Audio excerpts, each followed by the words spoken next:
Hello out there, welcome to Your Next Mission video podcast. Today we're going to talk about loneliness and specifically how it affects the military family. A recent study found that 27% of military couples experience loneliness often and 50% experience loneliness sometimes. The root causes and how they're being addressed are vitally important to all of us who have served in the military. So stay tuned. We'll be right back. Welcome to Your Next Mission video podcast, where we tell the stories of those who have served in the past and those who are serving today. From transition to financial wellness, VA benefits to mental health, we cover issues facing veterans, active military, and their families. Now here's your host, the 12th Sergeant Major of the Army and co-founder of the American Freedom Foundation, Jack L. Tilley.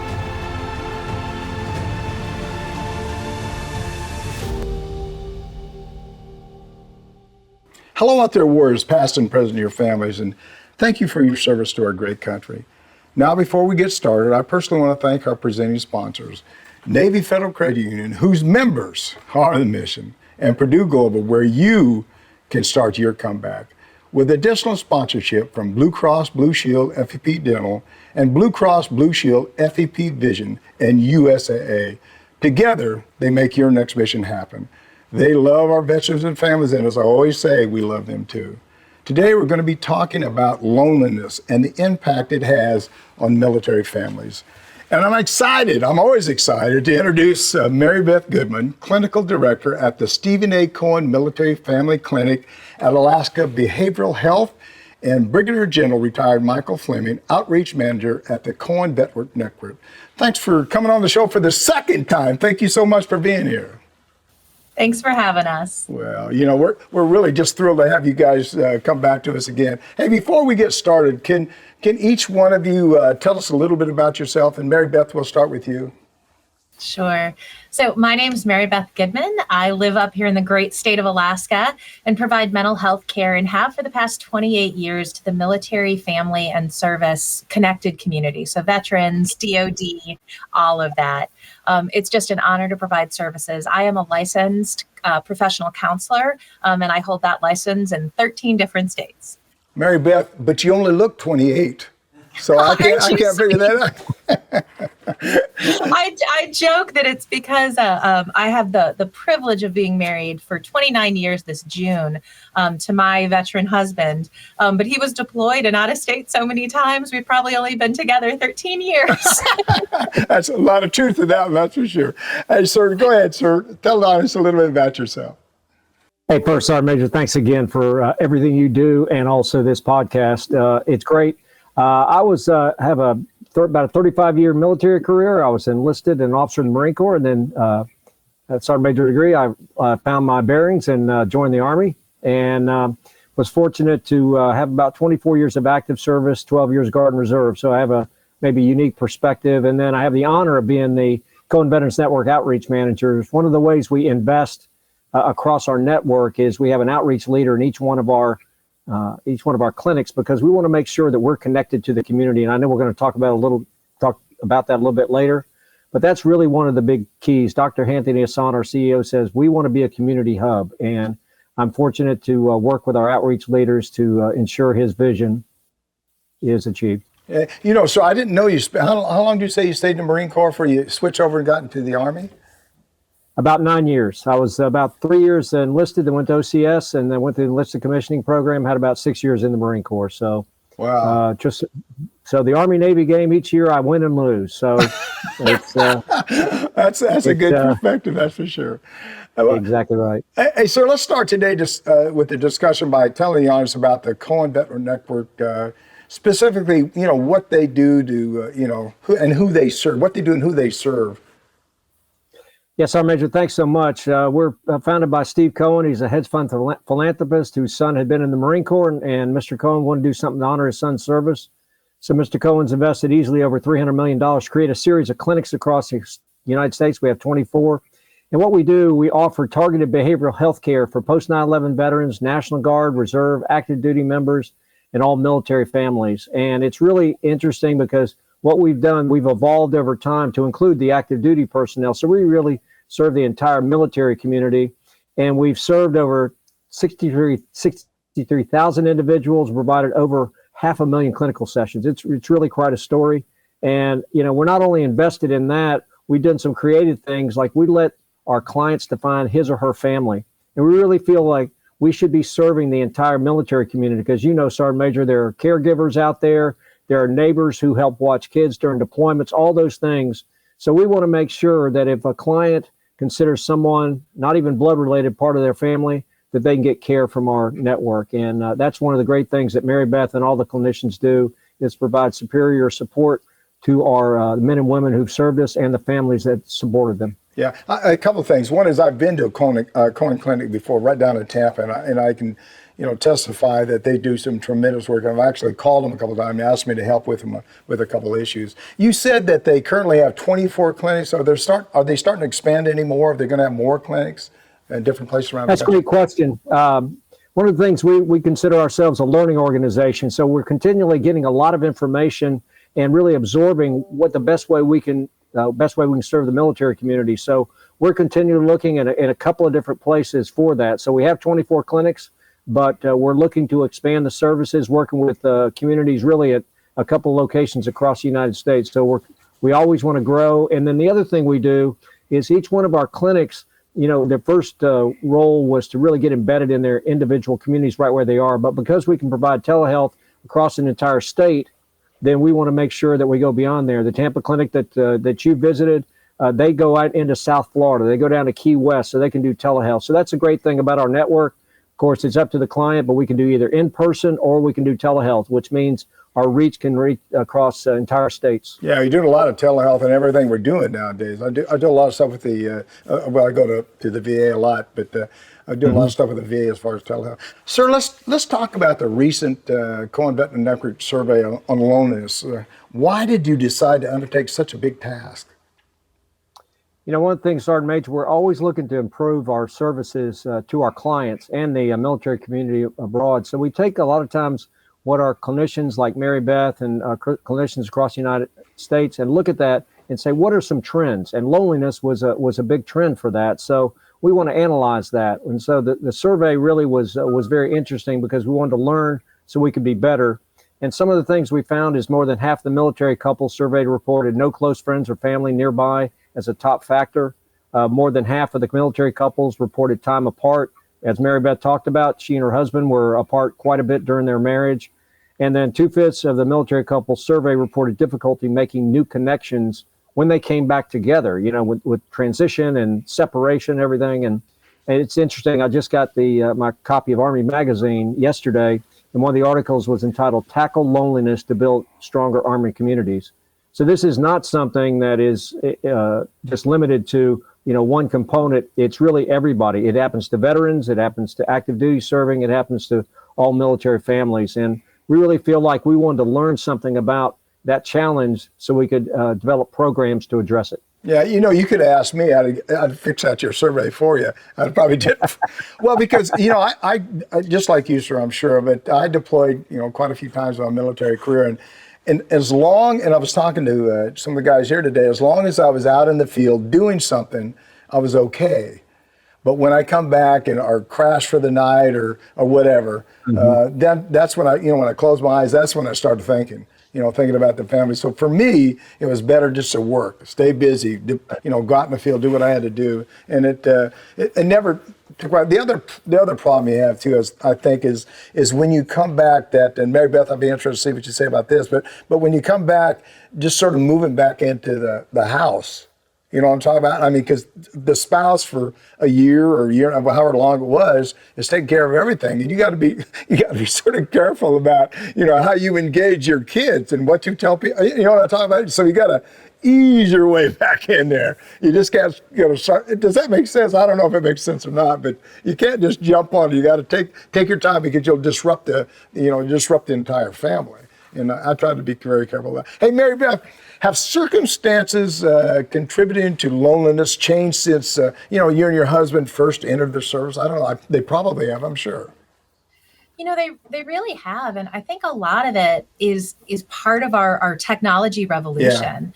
I am part of that vintage generation. I didn't grow up with a cell phone or the internet or any of that. And so when we first got married and started our relationships, we didn't even have a cell phone, right? It was letters, and maybe you got a couple calls from a Red Cross tent. But living on installations or living in a military community, it was all about the playgrounds for spouses, or going grocery shopping together, or coming out together on back porches after the kiddos had gone to sleep, single people coming out of barracks and dorms and really engaging in some of those, what used to be called, remember, like, MWR, and now it's outdoor rec. Yeah. But we used to really get out of our quarters and do a lot together. And I feel that with the advent of technology, we've become so much more insulated when we stay in our houses, and we might still keep our connections from previous bases or previous lives, our high school friends or whatever.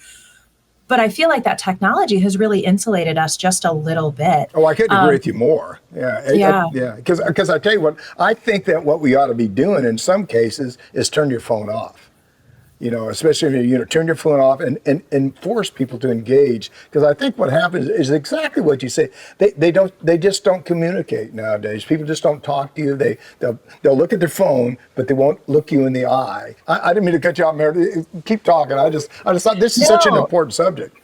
Yeah, and I have to chuckle because I was talking with someone the other day, and I showed them a picture of a picnic table with, remember those old fold-up aluminum chairs? Absolutely. And I was like, this was what was important to community. If you put one of these out, it would be full within 2 minutes, right? Like, you put some chairs out on your front lawn and people come by.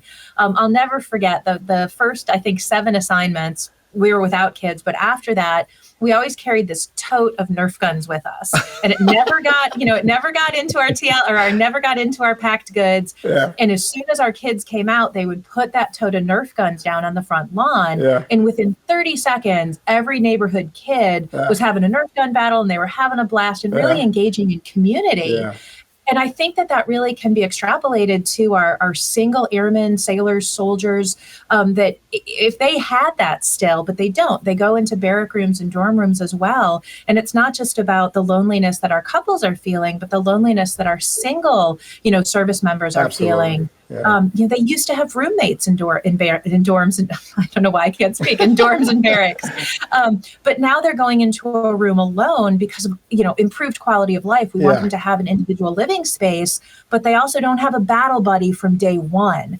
And so that sense of joining into the immediate community that surrounds you versus that technology community, I think is something we really need to address and talk about openly. Yeah, well, let me tell you one more story. I don't know if I told you the story last time we talked, but when I got out of the military, I like talking to people, engaging people, hey, how you doing, all this stuff. And when I first moved into my house, I went around to all the neighbors. Hey, how you doing? I'm Jack Tilley. I tell you, I'm just like an Army guy or Marine or so, whatever. But I'm going around introducing myself. And I went back to the house. My wife says, these guys are going to think you're a nut. Yeah, you don't want to do that around here. Please don't embarrass me. Stop that. Because nothing against the civilian community, but what they do is they come home, they go in their house, and they don't want you in their in that space. Unless you've been around a while, probably 10 years or whatever. But they sort of, it's a little bit different world. And when you live in the military, it is a different world. You're all a lot closer. You communicate. You go to work with each other. But when you get in that civilian sector, it's a lot. For me, it's a little bit of a struggle. But I guess I've worked it out. Sir, you want to add anything to our discussion here? Yeah, the only thing I'd add is that kind of twofold. One, for the currently serving, whether it be active duty, guard, or reserve, when you're getting ready for a deployment, that's actually the train up. And it's not like you have 3 months off to spend with your family before you're deployed for a year. You're actually in the most intensive training period that you have. Yeah. And I think of my dad was a sailor, and so they call it, markups in the Navy. And you're out literally on the ship for maybe 2 months beforehand, come home, and you got maybe a week or two with your family, and then you're gone for a 7, 8 month, 9 month deployment. So it's not like, we talk about that separation period during the deployment, that train up for it is a big part of it. And then the other thing you talked about, Sergeant Major, a little bit about the Guard and Reserve. MaryBeth talked about how great it is for an installation. You throw the Nerf guns on the lawn, the neighborhood kids come out. Well, if you're in the Guard and Reserve, you're probably a one each in your neighborhood. Yeah. And so when you have a deployment, while your neighbors are sympathetic and probably very supportive, they just don't understand. And so you're not surrounded by kind of a sea of goodwill like you're on a military installation. So that's isolation, because all of a sudden maybe the husband or wife is gone, and it's not like the military community is there to support. They have great programs, but by its nature, the Guard and Reserve is a little bit more isolated. So that to me gets into the loneliness aspect of it, of currently serving members of our military. Well, I think the other thing too, and a lot of really good points, is the fact, we was at war for 20 plus years. And they have a rotation of divisions, and you're either going or coming. In fact, there was 3. I think if I remember correctly, one of them's deployed, one of them's getting ready to deploy, and the other one's sort of standing down. Cycle. Yeah, that's so that's exactly the cycle. Right. And the Guards, and I think the Guards in the same kind of cycle. And in some cases, the Guard deploys a lot more, depending on what the mission is. Correct. But we're not as big as you think. And I often think about, for 20 years, it wasn't just 1 year you're gone. In some cases, you're deployed for 6 months. They extend you for another 6 months, and then maybe another 90 days. So, you say goodbye, but in some cases, you don't know when you're coming home. But I think the downfall, and MaryBeth, you talked about it, is social media now. If something happens overseas, somebody in that organization is going to, email back or text back or, this happened today, or somebody got hurt or whatever. I think in some cases that's bad. And I think a lot of you are probably saying, hey, don't use that stuff. Don't tell anybody. Don't say anything until we notify the families about, whatever's going on. But everything's really, it's changed a lot. Technology is good in some cases, but I think it can really be a hindrance in a lot of cases too. So, hey, sir, the Surgeon General recently issued an advisory on our country's epidemic of isolation and loneliness. Would you talk a little bit about that? Yes, Sergeant Major. It was a 2023 report that he published, and it was really about loneliness. Reading the report, he indicated that he really didn't anticipate loneliness being something that was an epidemic in the United States, but he found that.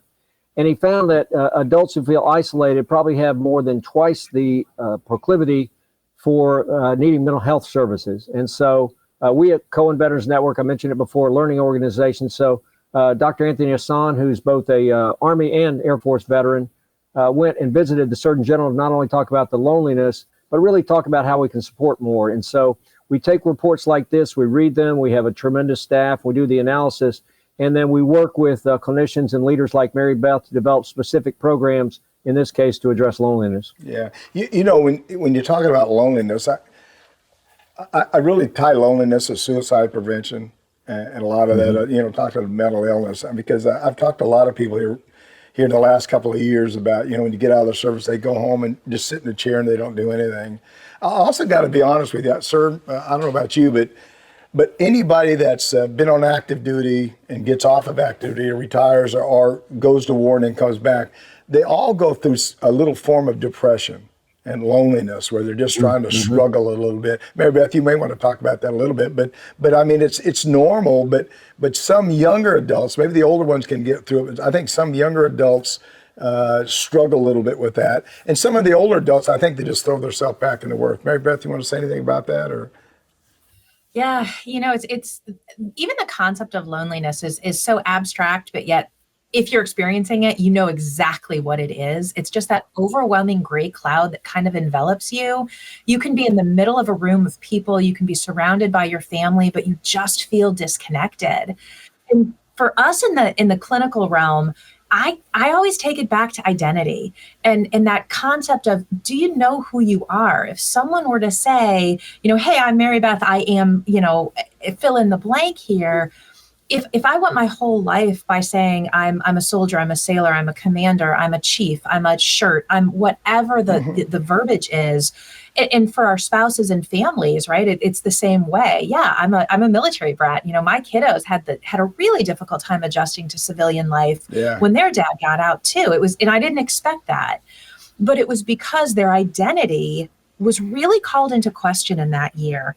And so it comes down to, do you have an identity that is yours completely and truly, that doesn't have a lot to do with what your career is, what your station in life is, but who you are as a person?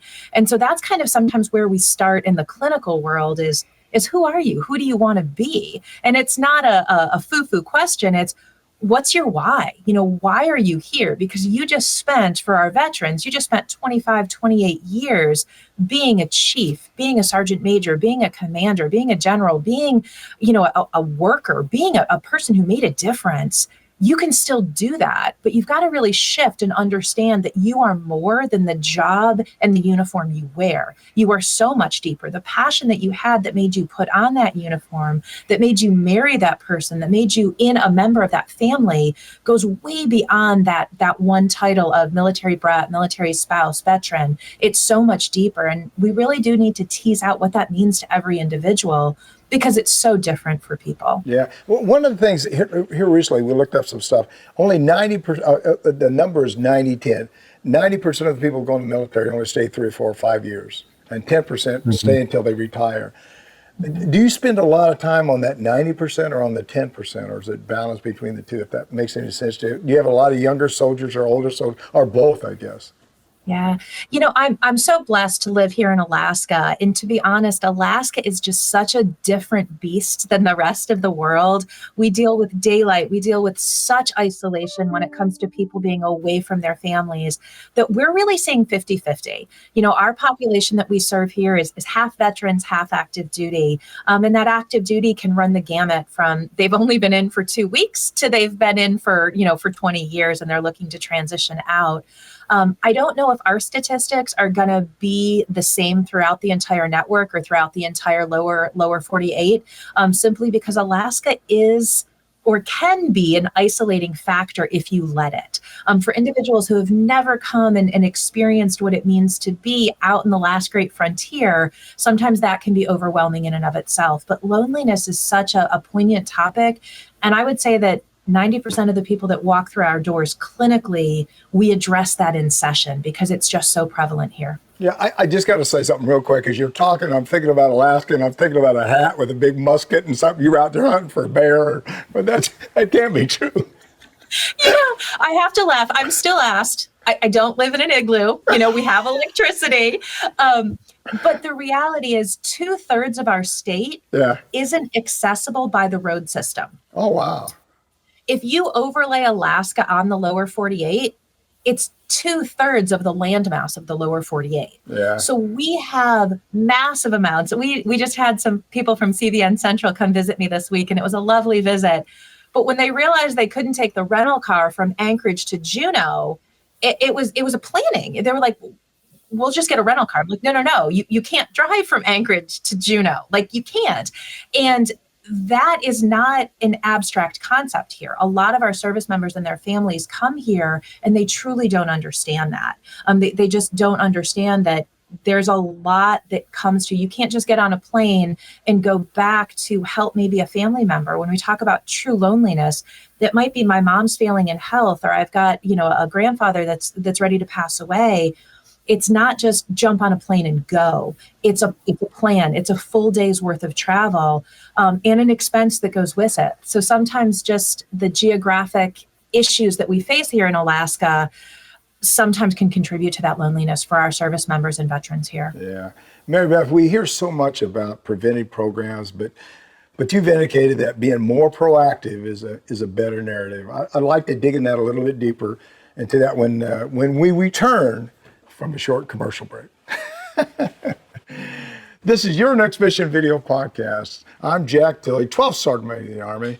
If you're enjoying this discussion, please like us, click on that subscribe button below, and be sure to click on the bell to receive notifications of all of our upcoming video podcasts. We'll be right back with after this word from our presenting sponsors.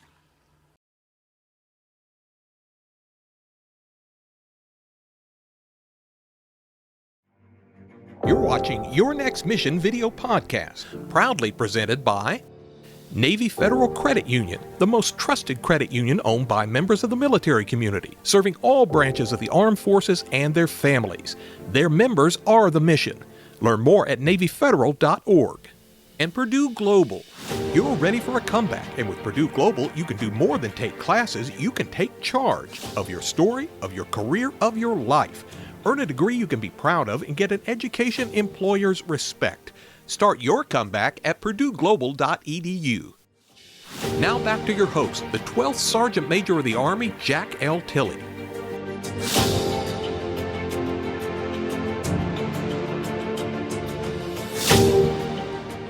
Welcome back. We're talking with MaryBeth Goodman, Clinical Director at the Stephen A. Cohen Military Family Clinic at Alaska Behavioral Health, and Brigadier General retired Michael Fleming, Outreach Manager at the Cohen Veterans Network.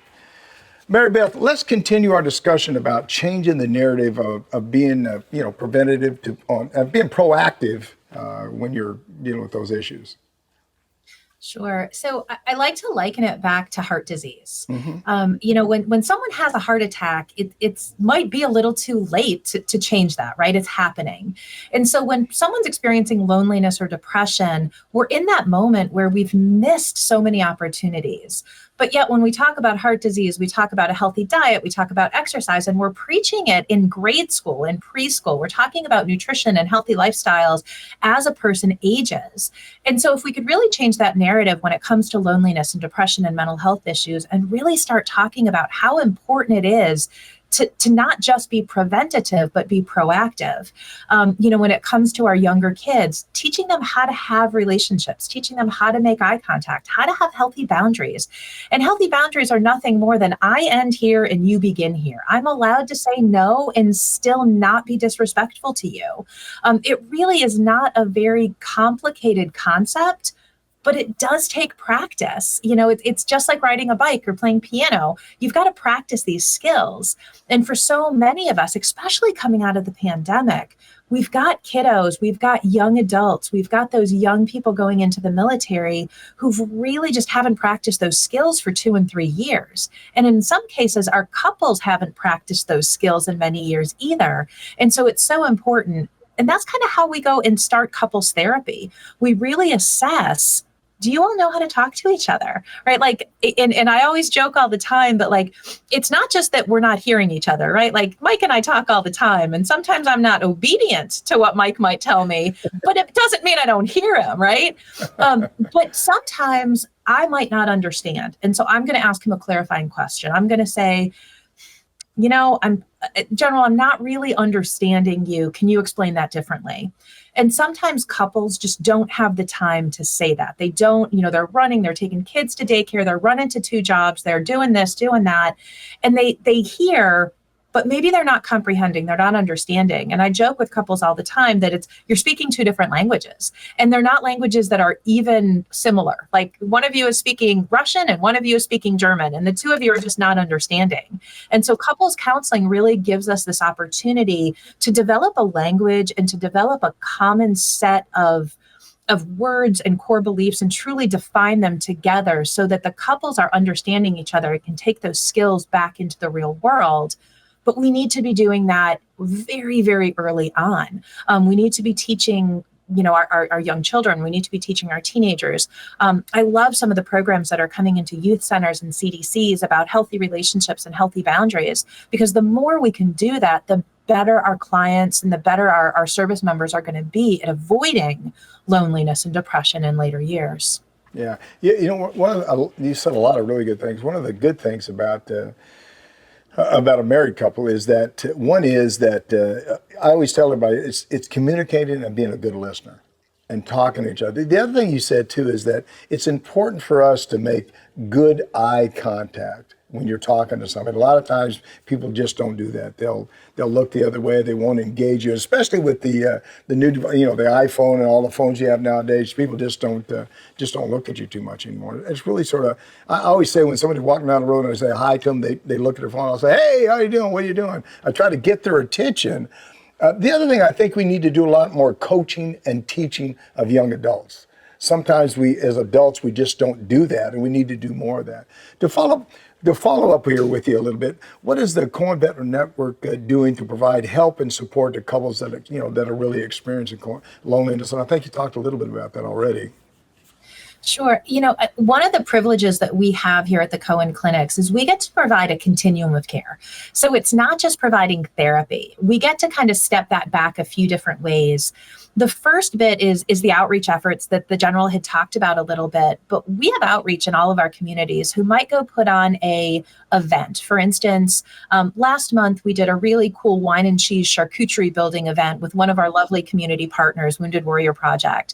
And we invited couples into the clinic, and our case manager taught communication skills while we had someone actually teaching how to make like salami roses and display things, right? Yeah. It sounds silly, but it really breaks down Make the it fun. stigma. You got to make it fun. If it's fun and engage it, you're engaging them and making it fun so they want to come back. If you make it fun for them, they'll come back and they'll also learn something. I'm sorry, Mary, but I'm pumped up when you listen to you talk about this stuff. I know you've got I love nerding out with you, but it's this wonderful opportunity. And then when my case manager, when she realizes, hey, this couple isn't communicating well, it's not pointed out, it's not a shame. It's afterwards. It's, hey, you all might benefit from another couple one of these sessions. So we might encourage them to join a communication group.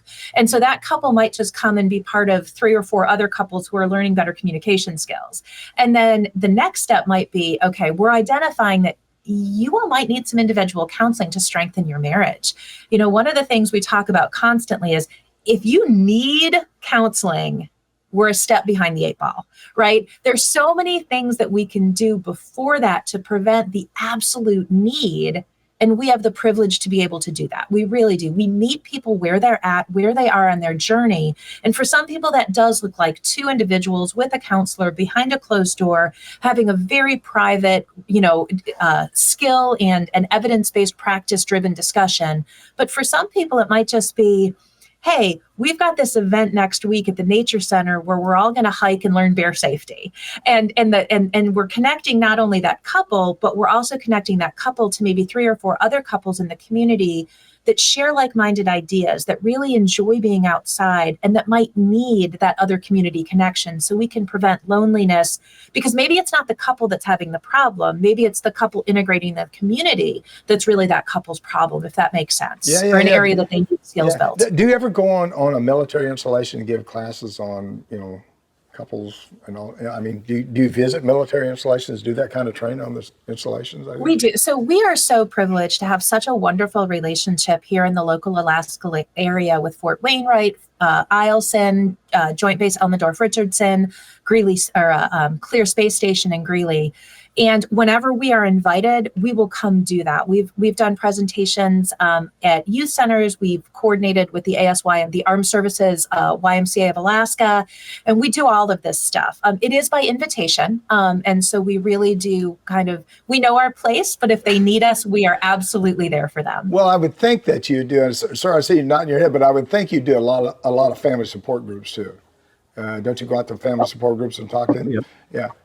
It's interesting, Sergeant Major. Our network made an investment in outreach, just like it made an investment in clinic directors and clinicians and case managers across the network. And each one of our clinics has an outreach leader in their clinic. And what their job is kind of twofold. Number one, obviously, is make the community aware of our clinic and the services that we have. But it's also almost like being a scout, because, the scout comes back and just doesn't tell you one thing, says, this is the situation. And so that's what we want to do as we look with our outreach leaders. We're looking to make sure people know about our services, but also we're in community. We're part of different organizations. We lead coalitions. We attend things, and we take this information and bring it back and say, how can we serve our community better? So outreach had to be athletes and really do a lot of different things, but they're essential to what we want to do, which is continually enhance the support we give to the military community. Yeah. MaryBeth, you want to add anything to that, or anything you want to add to outreach? Not necessarily to outreach, but just for your listeners out there, relationships are hard, right? Combating loneliness is hard, whether it be marriage, whether it be battle buddies, whether it be your best friend, your neighbors. We've got to understand that relationships are not easy. It's not that Cinderella fairy tale where you fall in love and live happily ever after. You have a best friend and you're never going to have conflict. Those of us who've lived this military life, aren't really comfortable with disappointment, right? And Yeah. I hope I'm not speaking for other people No, here, no, but no. it's just disappointment doesn't come easy to us. We've all got that mentality, of quite frankly, suck less, do better, right? Yeah. But relationships are hard. We have to put in the work. We have to be willing that if we really want to be a part of a community, there's work that goes into it. Counseling can help if that's where you need, but also just getting involved in some of these outreach activities. If there's a clinic in your local area, we typically have at least one event a month going on that people can join in. But there's all kinds of other things. And so I'd really just like to get that point across that you are never too far away to join the community, whatever that means to you. Yeah. I'm going to say, I've been married a long time. I'm not going to say long, but a long time. And I always think the key to success is I'm always right, she's always wrong. I'm sorry, I'm always wrong, she's always right. I was going to say something, Megan. I know better than stop that. there. I got it backwards. I got it backwards. Don't let her find out I said that. It's been recorded. That's right. You better edit that. You better have a great editor for that. Hey, General Fleming, I want to talk about the Cohen Veterans Network Community Room, but first, we need to take another quick break, so please don't go anywhere. Now, here's a word from two more of the organizations that help make this show possible.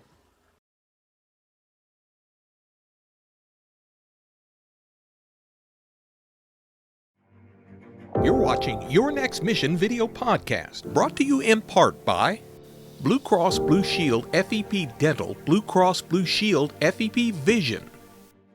Part of transitioning out is that dental and vision insurance breaks off from your medical insurance. Vision and dental is very important to be able to enjoy your retirement. Blue Cross Blue Shield makes a transition so much easier. And USAA. A promise is a trust not to be broken, whether spoken with an oath or sealed with a pinky. And after 100 years, we're still taking care of the military community and their families. That's our mission, always. Now back to your host, the 12th Sergeant Major of the Army, Jack L. Tilley.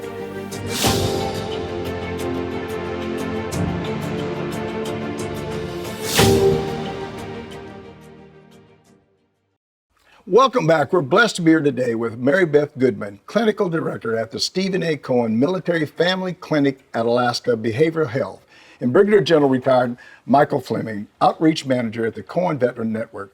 Remember, this is your show. Tell us about your transition. Tell us what topics you'd like us to cover. You can call or text me at 844-424-113 or send me an email at smatilly@yournextmission.org. And guess what? I'll actually reach back out to you. Sir, let's talk about the Cohen Veterans Network Community Room and why it's so important. Sometimes that's a great question. Our network's goal is that our clinics are community hubs for the military community. We want to be a welcoming place that supports not only clinical services, but also serve as a convener and connector for the community. So we kind of approach it two different ways. And MaryBeth's talked a little bit about kind of what we do in the clinic. We'll have like groups, we'll have different things that we sponsor that the clinic actually runs. But more importantly, or just as importantly, what we do is we invite veterans organizations to use our space for their events. Because Sergeant Major, there are thousands of small veteran service organizations that are doing the Lord's work, fantastic, but they don't necessarily have a big meeting area or anything. They're just trying to get by. So we invite our, at no cost, obviously, we invite our stakeholders, our community partners to come and use this space because, as MaryBeth highlighted, we want to be a welcoming place that it's not someone happens to get their clinical services there, but they're also there for a movie night. They're also there for a American Legion meeting or something like that. We want to be a community hub and for the military community where we serve. Like I said, I went to the clinic in Tampa, and that's the same thing they offered me. Said, if you want to use our room, our conference room, they call it a conference room, please come over anytime you want. MaryBeth, you want to add anything to that? No, Mike said it all. Oh, now you're teaming up here a little bit now. There you go. There you go. Hey, MaryBeth, do you have some specific advice on things individuals or couples can do to combat loneliness? Any advice for the couples? Sure. One of the things I always like to tell people is plan in advance. If you know you are going to be apart, what does that look like for you? What is the expectation? General had talked about it a little bit earlier, like staying busy. Or I'm sorry, Sergeant Major, I think you talked about it. It's that staying busy all the time. Well, if you're in different time zones, that might not look like a phone call every day. It might look like a text. It might look like an appointment on your calendar. And I know that sounds a little bit planned, but the reality is if you want to make separations work, you have to plan and work to make them work.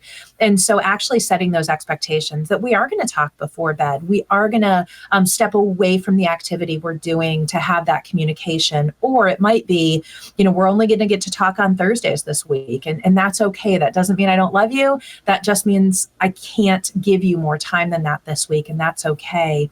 Again, it's that really hearing and understanding each other versus coming into a situation and being surprised.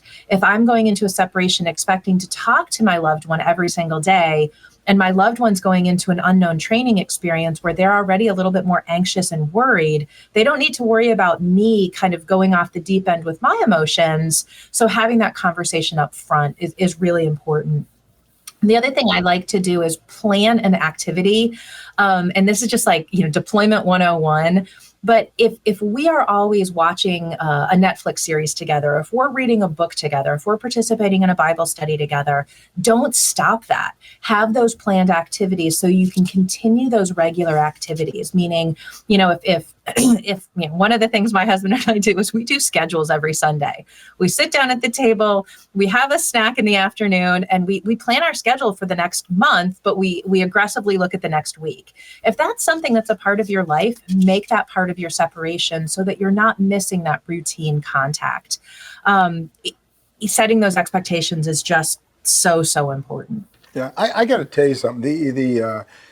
I've been deployed, like I said, I've been deployed just like I was, and just like the general, probably quite a bit. But I remember talking to soldiers out in the field, and they would have family problems, and it's a distractor from that soldier. His head's not in the game, or her head's not in the game with what they should be doing, and really they could. They either get themselves hurt or somebody else hurt. So if I have somebody that has those kind of problems, I got to be honest. I used to say, if it's that bad, I'm going to send you back.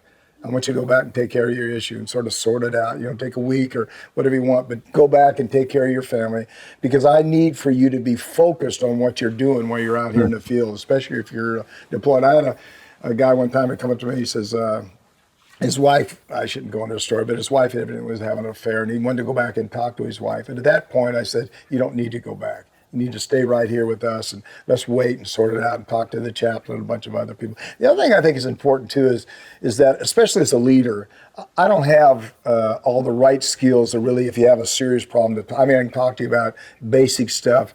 But if somebody has a real big problem, a family problem, I think you need to make sure that you send with the right people there. You can sit down and do the right kind of counseling, whether or not it's a chaplain or somebody like yourselves that can assist him. Hey, sir, if someone wants to reach out to you or learn more about the Cohen Veterans Network, where do they go?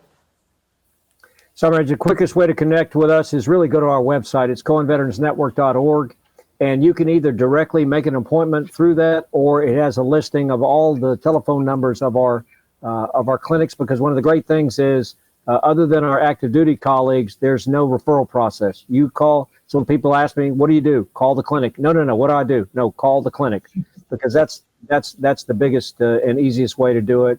And, it's important to take that first brave step. I know, Sergeant Major, we were talking before, you and I, even though we're retired, we're still considered senior leaders. I think it's important we talk about our personal experience. I've had individual counseling, marriage counseling, and it's made a wonderful difference, not only for me, but for my family. So that's it's taking that first brave step, because, our military didn't always encourage people to get that kind of help. And I really want to thank you for what you're doing to really get that message out that, hey, we all need help. Just like if you hurt your ankle, you go to the doctor. If you're not right mentally, then we got people who can help you. Well, I used to tell people it doesn't matter if you're a 4-star general or a private. If you got problems, you got problems. Yeah, but the other thing I got to be honest with you too, as you get into the senior leaders, whether or not you're a senior NCO or a senior officer, you're a little apprehensive about showing you got a little chink there. You know what I'm talking about? You don't want to express. Exactly right. In fact, I don't know if you know this. I've had I've had, my son's disabled, but had pneumococcus meningitis and had a lot of medical issues. And never really, I mean, I talked to people real close to me about it, but I never really told people about my family issues because I thought maybe it would affect my assignment or it would affect how people looked at me. And that was just me. I mean, I don't think it would have, but I never know. So I really didn't say much about it until I got to be probably a brigade or a division sergeant major. And when I got to be the sergeant major Army, I really talked a lot more about it because I wanted people to know that, hey, there's issues out there. Exactly. I really did some foolish things. I should have talked about it a long time ago. And I didn't. But yeah, you got to be honest with yourself and honest with the people around you about, what's going on. And it'll make you a better leader. And a better family, better family for you and your spouse. So, hey, first of all, I'm going to say this has been, I love talking to you. You motivate me, and you, Cohen Veterans Network, they care so much about our service member and our family members. I love talking to you guys because I'm just excited to talk to you, and I'm excited to know you and know that you care about all the people that serve in our great country. I'm so glad that you really had time to join us today. And any final thoughts, anything you want to share? MaryBeth, we'll start with you. Anything you want to share with the audience that maybe we didn't talk about? I just want everyone out there to know that, again, you are never too far away to ask for help. Absolutely. It is a phone call. That's all you need to do. And there's someone going to answer that phone and walk you through what you need to do to find a little bit of resolution, a little bit of betterness back in your life.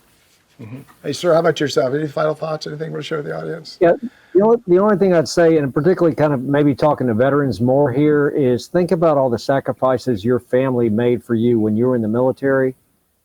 And then now maybe you're making a transition. You owe it to your family to be there in the presence. And if it's mental health is part of it, you need to take that step. You owe it to your family to do that because what you do has a generational effect. And the better you are, we call it Back to Better in the Cohen Veterans Network. The better you are, the better not only for yourself, but for your family. And you owe it to them, given the sacrifices they made for you. Well said. Well, thank you again. Thank you both so much. I had a wonderful time talking to you, and you have a blessed day. Thanks to MaryBeth Goodman and Brigadier General Michael Fleming from the Cohen Veterans Network for being with us today. I'm Jack Dilley, 12th Sergeant Major of the Army, and you've been watching Your Next Mission video podcast. And thank you for joining us today. Log on to our website at yournextmission.org and leave me a review. I always say I hope it's a good review, but if it's a bad one, I guess I can take that too.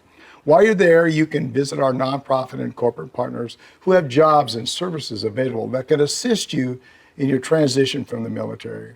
And we just added a new job board, partnership with Recruit Military, where you can search for a job that's a perfect fit for you. Check out this video on our website to learn how to fine-tune your search. You can also create your own individual profile. Scan the QR code on the screen or your QR code on the website to create your profile. All information collected is confidential and won't be shared with anyone.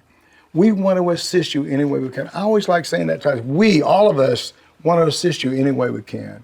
You can follow me on all my personal social media pages, Facebook, X, Instagram, YouTube, LinkedIn, and Rumble. And if you like what we're doing with Your Next Mission, please like us. Click on that subscribe button below. And don't forget to click on the bell to receive notifications about our upcoming video podcast. Don't forget, we want to hear from you. Please leave me a message or send me a text at 844-424-1134 or send me an email at smatilley@yournextmission.org. Thanks again to MaryBeth and Brigadier General Fleming for joining us today. I would tell you, I spent a long time in the military at a lot of deployments, and I went through loneliness. And in fact, I went through depression. And I really thought I was probably all by myself, but you're not. A lot of people struggle sometimes, and the job that you have in the military is not the easy job. It's not an easy job for anybody. Remember, when you joined the military, you said, I'll protect and defend the Constitution of the United States. You're willing to give your life up for your freedoms. And so you're going to go through some tough times, and it's going to be lonely. You're going to be depressed. But just remember, there's people like the Cohen Veterans Network that's out there ready to help you, and your chain of command's out there ready to help you. So please, please, please never think that you're alone. If you have issues, or you're by yourself, you're depressed, reach out to somebody. Talk to them. I've said this a couple times on the show. Don't think that you're not part of my family, because you are. We're all part of a family, and we all need to stick together and take care of each other. Again, thanks for watching. Thanks to New Mind students and, of course, our sponsors, Navy Federal Credit Union, Purdue Global, Blue Cross Blue Shield, FEP Dental, Blue Cross Blue Shield, FEP Vision, and USAA. We appreciate all you do for our military. And as always, see you on the high ground. Huh!